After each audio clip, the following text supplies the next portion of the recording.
Hello दोस्तों, कैसे हो? आपका स्वागत है त्रिपाण स्टडी सेंटर में। आज जो हम करने जा रहे हैं ज्योग्राफी के चैप्टर, यानी ज्योग्राफी जो भूगोल है, ये अत्यंत महत्वपूर्ण चैप्टर होने वाला है, क्योंकि इसमें हम भूगोल के विषय में बहुत ही विस्तार पूर्वक चर्चा करेंगे। चलिए देखते हैं हमारा आज टॉपिक क्या है। पंचवर्षीय योजना के बारे में यहाँ पर जो है विस्तार पूर्वक हम चर्चा करेंगे और जानने की कोशिश करेंगे कि 5 वर्षीय योजनाओं में सरकार को कितनी तरह की जो है मुसीबतों का सामना करना पड़ा और किस प्रकार जो है पंचवर्षीय योजना सफल भी हुई। तो इस पर विस्तार पूर्वक चर्चा करेंगे, तो आप इसी तरह त्रिपाण सेंटर के साथ बने रहें। अगर यहाँ पर देखा जाए पंचवर्षीय योजना के अंतर्गत कृषि विकास की नीतियाँ, तो कहते हैं भारत सरकार ने साफ कर दिया था।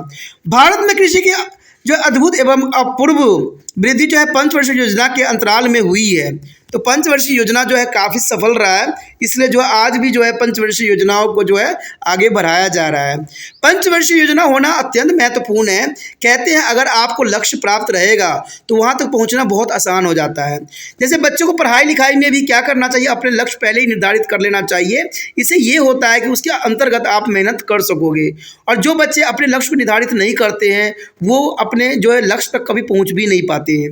इसलिए पहले ही लक्ष्य रखिए और उसके बाद उस पर चलिए और चल के जो है उसको बेहतर से बेहतर बनाने की कोशिश कीजिए। तो यही यहाँ पर जो है पंचवर्षीय योजना का भी उद्देश्य था कि सरकार जब बनती है तो पंचवर्षीय योजना जो है यहाँ पर स्टेबलेट होती है और उसी के अंतर्गत जो है भारत के विकास के रिगार्डिंग चलना होता है। कहते हैं स्वतंत्रता प्राप्ति के समय भारतीय उपमहाद्वीप का जो है सांप्रदायिकता के आधार पर जो विभाजन हुआ उससे अन्य जो है समस्याओं के बीच खाद्यान्न की तथा उद्योगों के लिए कच्चे माल की आपूर्ति में भारत को विकट कमी का सामना करना पड़ गया।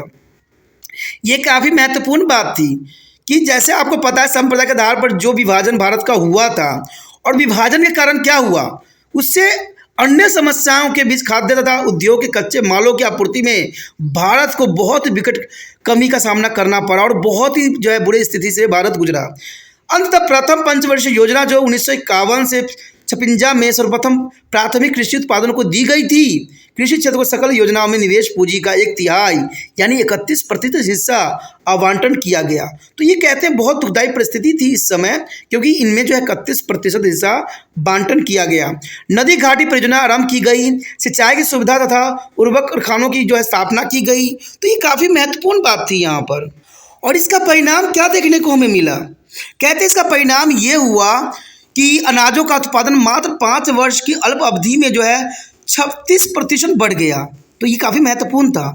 कहते द्वितीय पंचवर्षीय योजना में देखा जाए, द्वितीय यानी दूसरा, जिसमें 1956 से 61 यानी 56 से 61 में संपूर्ण ध्यान जो है औद्योगिक विकास में संकेंद्रित किया गया और कृषि क्षेत्र को योजना बजट से 20% अधिक आवंटन प्राप्त हुआ और इसके बावजूद कृषि उत्पादन निर्धारित लक्ष्य से अधिक हुआ, क्योंकि सिंचाई सुविधाओं का विस्तार हुआ और रासायनिक उर्वरक का भरपूर उपयोग हुआ। तो देखा जाए तो 1956 से 61 में जो वृद्धि हुई, कहते 20% की वृद्धि हुई और इसमें सबसे अधिक कारण क्या था? रासायनिक उर्वरकों का प्रयोग करना और सिंचाई के साधनों का जो है विस्तृत करना। तो ये काफ़ी महत्वपूर्ण थी द्वितीय पंचवर्षीय। और तृतीय पंचवर्षीय योजना भी बहुत ही विडंबनाओं से गुजरी। कहते हैं द्वितीय पंचवर्षीय योजना में बहुत से जो है संकटों का सामना करना पड़ा, इसलिए इसका जो है अधिक वृद्धि नहीं हो पाई। तो ये बहुत ही महत्वपूर्ण रहती है कि 1961 से 66 में जो तृतीय पंचवर्षीय योजना लागू किया गया, कहते हैं अनाज उत्पादन में आत्मनिर्भर के लक्ष्य को प्राथमिकता दी गई थी कि अनाज उत्पादन में आत्मनिर्भर भारत को बनाना था, इस योजना का लक्ष्य था। और इसके साथ प्राथमिकता में औद्योगिक कारखानों कच्चे माल की आपूर्ति तथा निर्यात में वृद्धि भी शामिल थी। योजना काल के अंतर्गत ही हरित क्रांति कार्यक्रम के छोटे पैमानों पर जो है कार्यान्वित भी किया गया इस समय दौरान। कहते परंतु निर्धारित लक्ष्य को नहीं प्राप्त किया जा सका, क्योंकि जो आत्मनिर्भर करने की बात इसमें रखी गई थी वो हासिल नहीं किया गया। कारण इसका क्या था? इसके प्रमुख कारणों में 1962 में भारत चीन द्वारा आक्रमण करना, ठीक है, भारत को पर जो है चीन का आक्रमण हुआ, जिसके वजह से जो है ये जो लक्ष्य निर्धारित की गई थी वो असफल हो गया। और 1965 में भारत पाक युद्ध होना भी इसका सबसे बड़ा जो है कारण बना असफल होने का। और कहते हैं 1965 से 66 के अंतराल में दीर्घकालीन सूखे की समस्या काफ़ी जो है विकट समस्याओं को खड़ा कर दिया।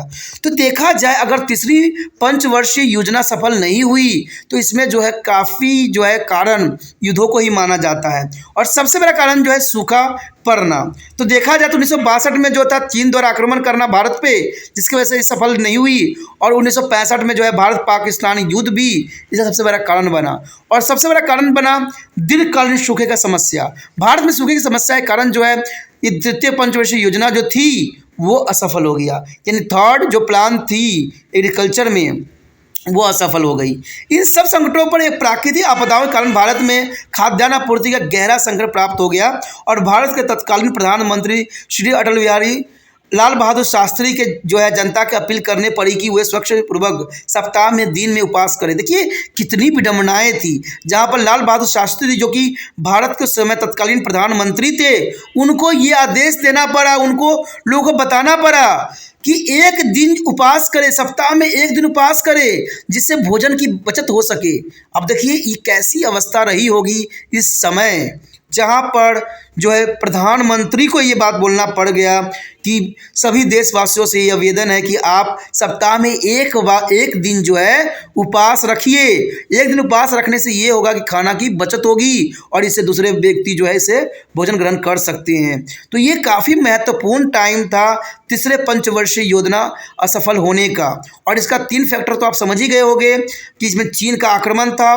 भारत पाक युद्ध था, और जो 1965 और 66 में जो सूखे का अकाल पड़ा था, इस सबसे बड़ी समस्याओं में से एक मानी जाती है।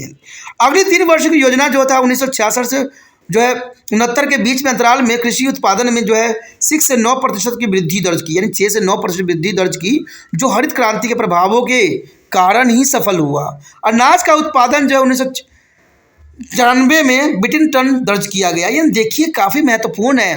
कहते हैं अगर हम 3 पंचवर्षीय योजना को ले जिसमें 6 से 9% जो है वृद्धि हुई, और इसका कारण हरित क्रांति के प्रभाव ही थी।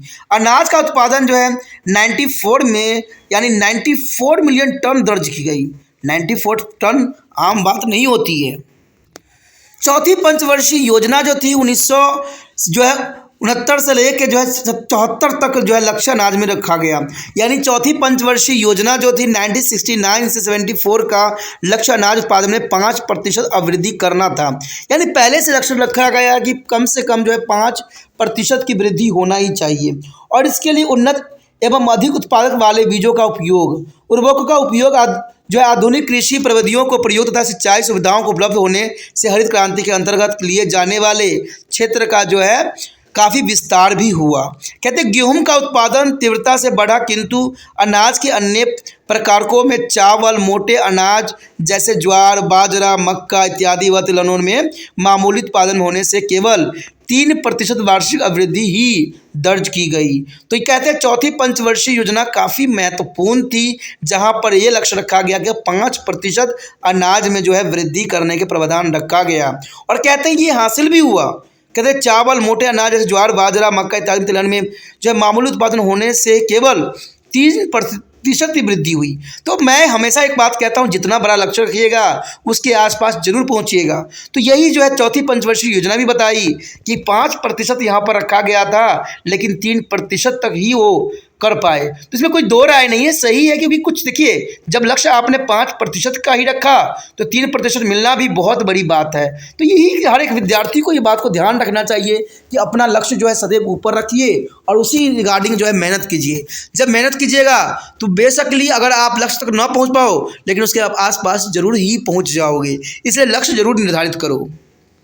उसके पश्चात था 5वीं पंचवर्षीय योजना, जो कि 1974 से जो है 79 में ज़्यादा महत्व रखा गया। ये बहुत काफ़ी महत्वपूर्ण थी 5वीं पंचवर्षीय योजना, जो 1974 से 79 में रखा गया था। इसका एक ही उद्देश्य था कि महत्व था कि अनाज उत्पादन में आत्मनिर्भरता को पाने तक गरीबी उन्मूलन पर दिया गया। यानी 2 बातों को यहाँ पर इंपॉर्टेंट रखा गया कि अनाजों में आत्मनिर्भर बनना और गरीबी जो है बहुत हद तक कम करना। इसलिए सिंचाई सुविधाओं के विस्तार पर जोर दिया गया ताकि कृषि के उन संचालित क्षेत्रों में वृद्धि हो सके जिनमें जो उन्नत बीज बोए जाते हैं। यानी इसमें देखिए कहते हैं ना बीज बहुत महत्वपूर्ण होते हैं कृषि के लिए, तो इसमें जो है बीजों का वृद्धि करना बहुत महत्वपूर्ण रखा। और इसके साथ कृषि ऋणियों की सुविधाएं एवं कृषकों की सहायता राशि दिए जाने की नीति शामिल की गई, जो कि काफ़ी महत्वपूर्ण था। कहते हैं शुष्क कृषि के विकास को बढ़ावा देने के जो है प्रचार प्रसार भी किया गया, यानी शुष्क जो है कृषि के विकास को बढ़ावा देने के लिए प्रचार प्रसार भी किया गया। और इस योजना काल में जो है 4.6% वार्षिक वृद्धि का लक्ष्य सफलतापूर्वक प्राप्त किया गया। अब देखिए इसमें जो है 4.6% की वृद्धि हुई, तो कहते हैं ये बढ़ता ही चला गया क्योंकि समय बदली, सोच बदला और प्रतिशत भी यहाँ पर बदल गया। सभी प्रकार के अनाजों के उत्पादन में वृद्धि हुई, केवल दलहन का उत्पादन स्थिर रहा। यानी सभी उत्पादन में काफ़ी वृद्धि हुई, सिर्फ दलहन जो थी वो जैसे पहले थी उसी प्रकार के उत्पादन इसमें देखने को मिला। उसके पश्चात आता है छठी पंचवर्षीय योजना। कहते हैं छठी पंचवर्षीय योजना जो थी 1980 से 1985 में स्टिमुलेट की गई थी, और इसमें कृषि योग्य जमीनों का विकास एवं सुधार कार्य, अच्छी किस्म के बीज और रासायनिक खादों और सिंचाई सुविधाओं के तहत सभी भूमि जल स्रोतों को शामिल कर संतुलित क्षेत्र विकास करने इत्यादि कार्यों पर अधिक जोर दिया गया। तो आप समझ सकते हो कि यह छठी पंचवर्षीय योजना कितना महत्वपूर्ण थी, जिसमें जो है अच्छी किस्म के बीज, रासायनिक खादों तथा सिंचाई सुविधाओं में वृद्धि करना, जल स्रोतों का जो है विकास करना, इन सभी बातों पर जो है महत्व दिया गया। और इसके साथ फसल कटाई के बाद कृषि जो है प्रविधियों का उपयोग, कुशल उत्पादन के सुरक्षित जो सुनियोजित संग्रह तथा विपणन सुविधाओं को विकसित करना इत्यादि भी शामिल थे। इन सभी प्रयासों के फलस्वरूप कृषि के वार्षिक वृद्धि दर में 6% तक पहुंच गई। अब देखिए ये जो है धीरे धीरे परसेंटेज जो है बढ़ता गया क्योंकि इन्होंने बहुत चीज़ों पर ध्यान दिया। कहते हैं ज़मीनों के विकास पर ध्यान दिया, उसको जो ज़मीनों के सुधार कार्यों पर ध्यान दिया, अच्छी किस्म के बीज का उपयोग किया, रासायनिक खादों का उपयोग किया, सिंचाई की सुविधाओं में वृद्धि किया। तो ये सब हो जाने के कारण जो है इसमें वार्षिक वृद्धि दर जो है 6% तक पहुँच गई, जो किसी भी योजना काल में सबसे अधिक उपलब्ध वृद्धि पर साबित हुई। यानी देखा जाए अब तक जितने भी जो बनाई गई थी, योजना लगाई गई थी, उन योजनाओं में सबसे अधिक जो है छठी पंचवर्षीय योजना सफलता किया। और कहते हैं अनाजों का उत्पादन जो था 152 बिलियन टन दर्ज किया गया, तो काफ़ी महत्वपूर्ण था। यानी देखा जाए तो छठी पंचवर्षीय योजना ने काफ़ी हद तक जो है अपनी अचीवमेंट प्राप्त करने में सफल हुआ। उसके पश्चात आता है 7वीं पंचवर्षीय योजना। देखिए 7वीं पंचवर्षीय योजना तो जो थी 1985 से 90 के दशक में रखा गया था। यानी 1985 से 90 के दशक में 7वीं पंचवर्षीय योजना को स्टिमुलेट किया गया। कहते हैं इसमें सर्वाधिक फसल उत्पादन दर्ज किया गया, जिसमें अनाज, गेहूं, चावल इत्यादि थे, और मोटे अनाज जैसे ज्वार, मक्का, बाजरा इत्यादि था, जो काफ़ी महत्वपूर्ण था। और कहते हैं दलहन भी इसके अंतर्गत शामिल था। वार्षिक वृद्धि दर जो था सिर्फ 4% ही रही, यानी वार्षिक वृद्धि दर जो था सिर्फ 4% रही। हरित क्रांति के अंतर्गत इस योजना काल में काफ़ी कृषि योग्य क्षेत्र को देश के विभिन्न राज्यों में लाया गया, तो ये भी समस्या थी। 8वीं पंचवर्षीय योजना की बात करें तो 1992 से 97 में दापी तिलहन उत्पादन में तेजी से वृद्धि हुई, परंतु बाकी अनाजों में उत्पादन स्थिरता की स्थिति रही। यानी 1952 से 97 के बीच कहते सारे अनाजों में सिर्फ जो थी स्थिरता थी, सिर्फ तिलहन को छोड़ के, क्योंकि तिलहन जो था इस समय काफ़ी वृद्धि दर्ज किया गया। उसी तरह 9वीं पंचवर्षीय योजना जो था 1997 से 2002 में रखा गया लक्ष्य में मिली जुली सफलता मिली। इसमें अधिक सफलता देखने को नहीं मिला, मिली जुली सफलता जो है यहाँ पर नजर आई। और इसी योजना के काल में जो है राष्ट्रीय कृषि नीति 2000 का गठन भी किया गया, क्योंकि जब सफलता नहीं मिली तो इन्होंने जो है राष्ट्रीय कृषि नीति 2000 का गठन किया। और इसके अलावा बहुत से उपायों को जो है उद्घोषणा भी की गई, और कहते जिनमें जो है जल ग्रहण क्षेत्र प्रबंधन, बागवानी को विकसित करना, कृषि ऋण तथा फसलों का बीमाकरण आदि सब कुछ शामिल था। बीमाकरण को भी इसी 2000 में ही एस्टिमेट किया गया, क्योंकि इससे जो किसानों को नुकसान हो जाता था बीमा के अंतर्गत उनको सारी सुविधाएं दोबारा मिल जाती थी, इसलिए बीमा को भी इसमें जो है सम्मिलित किया गया 1997 से 2002 के बीच में। उसके पश्चात थी 10वीं पंचवर्षीय योजना। देखिए 10वीं पंचवर्षीय योजना काल जो था 2002 से 2007 में रखी गई थी। इसके मुद्दे पर ध्यान अधिक केंद्रित किया गया, वो था भूमि एवं जल संसाधन का संरक्षण करना, कृषि के प्रोत्साहन हेतु ग्रामीण क्षेत्रों में आधारभूत संरचनात्मक सुविधाओं का विकास करना, कृषि की नई प्रविधियों का प्रचार प्रसार करना और कृषि क्षेत्र के लिए बैंकों द्वारा प्रदत्त ऋण के प्रभाव को बनाए रखना और जो है कृषि विपणन में सुधार। तो कहते हैं 10वीं पंचवर्षीय योजना जो थी 5 बातों पर स्टिमुलेट हुई। भूमि एवं जल संसाधन का संरक्षण, कृषि को प्रोत्साहन देना, कृषि के लिए जो है प्रचार प्रसार करना, कृषि क्षेत्र के जो है बैंकों को जो है ऋण देने के लिए प्रोत्साहित करना और कृषि विपणन में सुधार करना। तो ये 10वीं पंचवर्षीय योजना की प्रमुख बातें थी। उसके पश्चात है नई कृषि नीति, काफ़ी महत्वपूर्ण है। नई कृषि नीति कहते हैं वैश्वीकरण एवं आर्थिक उदारीकरण के प्रभाव से हो रहे परिवर्तनों को ध्यान में रखते हुए भारत सरकार ने 28 जुलाई 2000 को नई राष्ट्रीय कृषि नीति की जो है उद्घोषणा की। कहते हैं वैश्वीकरण और आर्थिक उदारीकरण के प्रभाव से हो रहे परिवर्तन को ध्यान में रखते हुए भारत सरकार ने 28 जुलाई 2000 को नई राष्ट्रीय कृषि नीति को उद्घोषणा की और इस नई नीति के जो है प्रमुख उद्देश्य एक लक्ष्य इस प्रकार से थे, यानी देखा जाए जो रखा गया उद्देश्य वैश्वीकरण और उदारीकरण। वैश्वीकरण तो आपको समझ में होगा ही कि विश्व के साथ व्यापार स्थापित करने में, और उदारीकरण का मतलब है जब विश्व के साथ हम व्यापार करते हैं तो उसमें जो है कुछ हद तक छूट दिया जाए, तो इसे उदारीकरण का नाम दिया गया, यानी लाइसेंस पे जो है अधिक कर नहीं लगाई गई थी, तो इसे उदारीकरण का जो है नाम दिया गया। और इसके उद्देश्य और लक्ष्य इस प्रकार थे। पहला उद्देश्य तो यही था कृषि क्षेत्र में 4% से अधिक वार्षिक वृद्धि को प्राप्त करना, यानी हर साल जो है 4% से अधिक वार्षिक वृद्धि प्राप्त करना, ये लक्ष्य रखा गया। संसाधनों का उचित एवं कार्यकुशलता के साथ उपयोग करते हुए जल और मृदा तथा जैव विविधताओं का संरक्षण करना इसकी दूसरी नीति के अंतर्गत था। तीसरी बात यही थी कि वृद्धि ऐसी हो जिसमें विभिन्न भौगोलिक क्षेत्रों में एवं वहाँ के कृषकों के बीच जो निष्पक्षता तथा जो है समानताएं कायम रहे। तो ये एक तीसरी पॉइंट थी जो कि काफ़ी महत्वपूर्ण थी। अगला पॉइंट जो यहाँ पर आया, वृद्धि जो घरेलू बाजार की आवश्यकताओं की पूर्ति कर सके तथा कृषि उत्पादनों के जो है निर्यात को बढ़ा सके। तो काफ़ी महत्वपूर्ण है कि वृद्धि जो घरेलू बाजारों की आवश्यकताओं की पूर्ति करना जरूरी था इस के अंतर्गत, और औद्योगिक पर्यावरण और आर्थिक रूप से सतत वृद्धि को भी यहाँ पर काफ़ी प्रोत्साहित किया गया। कहते हैं नई कृषि नीति के प्रमुख विशेषता इस प्रकार दिया गया था, कृषि का जो है निजीकरण था, कृषि उपज की जो है कीमत की सुरक्षा करना, यानी ये काफ़ी महत्वपूर्ण था। कृषि का जो है निजीकरण था, कृषि जो है उपज की कीमत की सुरक्षा रखना काफ़ी महत्वपूर्ण बात यहाँ दर्शाया गया था। कहते हैं निजी कंपनियों द्वारा जो है कृषि योग्य भूमि को जो है पट्टे पर और अनुबंध पर लेकर खेती करने की सुविधा दी गई। तो ये काफ़ी महत्वपूर्ण था कि इस समय जो सरकार ने एक दूसरी नीति को अपनाया जहाँ पर कृषि योग्य भूमि को पट्टे और अनुबंध पर लेकर देने की सुविधा बनाई। खेतों की जोत पर लगी सीमाबंद पर जो है ढीले देते हुए उसे और अधिक बढ़ाना इसकी काफ़ी महत्वपूर्ण थी कि खेत की जोत पर लगी सीमाबंदी पर ढीला देते हुए उसे और अधिक बढ़ाना। पशुधन का जो है पालन पोषण कर उनमें जो है अभिवृद्धि को योजना को खेती के साथ शामिल करना ताकि दूध, मांस, अंडे एवं अन्य पशु जो है उत्पादों की आवश्यकताओं की आपूर्ति होती रही। तो ये काफ़ी महत्वपूर्ण था इसमें कि दूध, मांस और अंडे एवं अन्य पशु उत्पादों की जो है वृद्धि की गई। खेती के साथ साथ विभिन्न जो है पौधों की प्रजातियों की सुरक्षित स्थिति रखना, बागवानी की फसलों में सुधार एवं तरक्की करना, पशुओं की विभिन्न प्रजातियों में सुधार तथा उन्नति लाना, इस जो है उद्देश्य रखा गया जो कि काफ़ी महत्वपूर्ण थी। यानी बागवानी की फसलों में सुधार एवं तरक्की करना, पशुओं की विभिन्न प्रजातियों में सुधार, इन सब चीज़ों पर जो है इसमें प्रोत्साहित किया गया।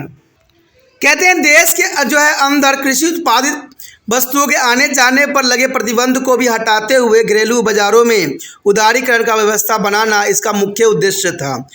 कहते हैं घरेलू तथा अंतर्राष्ट्रीय विपणन व्यवस्था को जो है प्रवर्तन करना इसका मुख्य उद्देश्य था। कहते हैं अगर 8वीं बात करें तो किसानों के अपने कृषि उत्पादों को जो है धरोहर के रूप में रखकर बैंकों से या ऐसी अन्य सहकारी संस्थाओं से ऋण प्राप्त कर सकने की सुविधा भी उपलब्ध कराना इसका उद्देश्य था। साथ ही वे सभी सुविधाओं को जो है प्रौद्योगिकी निर्माण क्षेत्रों को उत्पन्न होती थी और इसके भी कृषि क्षेत्र में कृषकों को प्राप्त करने की सहायता किया गया। यानी किसानों को अपने कृषि उत्पादों को जो है धरोहर के रूप में रख कर बैंकों या ऐसी किसी भी सहकारी संस्थाओं से ऋण लेने की सुविधा प्रदान की गई जो कि काफ़ी महत्वपूर्ण था। कहते हैं नियंत्रण एवं कर हरण के जो है कृषि को बाहर रखना ये भी बहुत काफ़ी महत्वपूर्ण था कि नियंत्रण एवं कर हरण को जो है कृषि से बाहर रखा गया।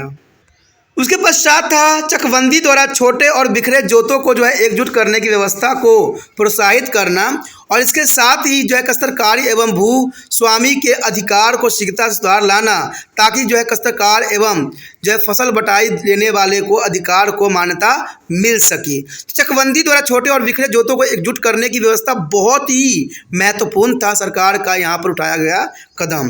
ध्यान देने की बात यह है कि नई कृषि नीति ने भारत सरकार के इरादे अभिव्यक्त कर दिए। अंततः इस नीति की सफलता इस पर आधारित है कि शासन की प्रतिबद्धता कितनी सशक्त एवं अस्थायी थी। तो ये काफ़ी महत्वपूर्ण यहाँ पर सरकार ने जो है नीति अपनाई, जो कि जरूरी था।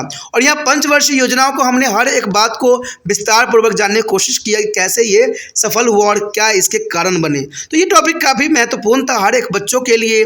अगर आपको ये टॉपिक अच्छा लगा, समझ में आया पंचवर्षीय योजना, तो आप लाइक शेयर सब्सक्राइब जरूर कीजिए। अगर आपको जो है त्रिपाण स्टडी सेंटर का हेल्प करना चाहते हो तो जितना हो सके इस वीडियो को जो है दूसरे बच्चे तक पहुंचाने में आपने त्रिपाण स्टडी सेंटर का हेल्प करना है। और इसके लिए कुछ नहीं करना है, यूट्यूब से लिंक को कॉपी करना है और व्हाट्सएप स्टेटस पे लगा देना है।